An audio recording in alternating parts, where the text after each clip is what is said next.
दोस्तों, आज जो मैं कहानी आपको सुनाने जा रहा हूँ, यह कहानी हो सकता है बचपन में आपने बहुत बार सुनी होगी।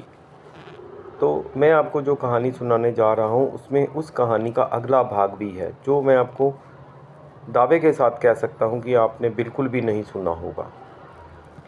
एक व्यक्ति जो टोपी बेचने का काम करता था, वो 15 दिन, महीने के लिए एक ही बार घर से निकल जाया करता था।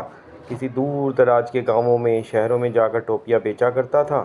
जब कुछ पैसे इकट्ठे हो जाते थे तो वापस आ जाया करता था। तो एक बार जब वो टोपियाँ बेचने के लिए निकला तो उसे 15-20 दिन हो गए थे, काफ़ी सारे पैसे इकट्ठे हो चुके थे। तो उन्हें लेकर वापस घर की तरफ जा रहा था। रास्ते में एक जंगल पड़ता है। वो एक पेड़ के नीचे आराम करने के लिए रुक जाता है और उसकी आँख लग जाती है। उस पेड़ पर बड़े सारे बंदर रहते होते हैं। वो बंदर उसके सामान को फरोलते हैं, छेड़ते हैं और उसमें जितनी भी टोपियाँ होती हैं सारी की सारी उठाकर ले जाते हैं। सिर्फ़ एक टोपी होती है जो उसके सिर के नीचे दबी हुई होती है, वो रह जाती है। जब वह टोपी बेचने वाला उठता है तो वो क्या देखता है कि सारी की सारी टोपियाँ तो बंदर उठा कर ले गए। वो बड़ा ही परेशान होता है। अचानक उसके दिमाग में एक बात याद आती है कि बहुत पहले उसके कभी दादा ने उसे समझाया था कि monkeys are imitating by nature. बंदर बहुत ही नकलची होते हैं, तुम जो करोगे वो भी वही करेंगे। तो वो इस बात को ध्यान करके उस टोपी को सिर पे रखता है, कभी नीचे फेंकता है, सिर पे रखता है, कभी नीचे फेंकता है।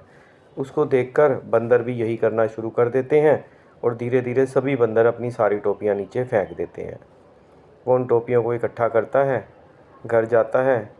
घर जाकर सारी घटना अपने परिवार को बताता है और उन्हें साथ में हिदायत भी देता है कि अगर तुम में से भी कोई इस प्रोफेशन में गया, अपने बेटों से वो कहता है कि तुम में से भी अगर कोई इस प्रोफेशन में गया तो इस बात को याद रखना, भगवान ना करे कभी ऐसी नौबत दोबारा से आ जाए।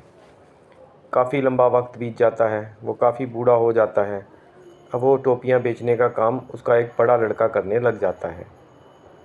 कोइंसिडेंटली उसके साथ भी सेम घटना घट जाती है। वो एक बार टोपियाँ बेचकर जब 15-20 दिन के बाद वापस आ रहा होता है, एक पेड़ के नीचे सोता है, उसकी आँख लग जाती है। आसपास के बंदर आ जाते हैं, उसकी सारी टोपियाँ उठाकर पेड़ पर चढ़ जाते हैं और वही एक आधी टोपी उसके सिर के नीचे जो दबी हुई होती है वो बच जाती है। अब वो भाई साहब उठते हैं, बड़े परेशान होते हैं। मन में ख्याल भी आता है कि ज़रूरी नहीं है कि जो विधि पिताजी ने अपनाई थी वो करने से कुछ कामयाबी भी मिलेगी, लेकिन कोई चारा भी नहीं था। तो वो क्या करता है, वो भी इसी तरीके से एक टोपी जो बची हुई होती है उसे कभी सिर पे रखता है, कभी नीचे की तरफ फेंकता है, कभी सिर पे रखता है, कभी नीचे की तरफ फेंकता है और उसके बाद वो इंतज़ार करने लग जाता है। इतनी देर में क्या होता है, एक पीछे से बंदर आता है और उसकी वो वाली टोपी उठाकर भी ले जाता है।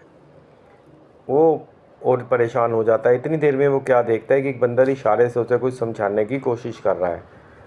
वो अपनी कहानी में बताता है कि अगर मैं उसकी बात को समझूं तो वो मुझे ये कहना चाहता है कि हमारे पूर्वज मूर्ख थे, हम मूर्ख नहीं हैं।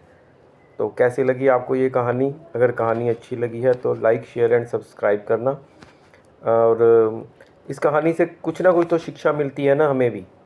तो वो शिक्षा क्या है कि जिस तरह से पिछले 50, 100, 200, 400, 500 सालों में इंसान का दिमाग विकसित हुआ है, जानवरों का दिमाग भी विकसित हुआ है। हम ये नहीं मानकर चल सकते कि जो 300 साल, 100 साल पहले होता था वही सेम अब भी होगा। धन्यवाद।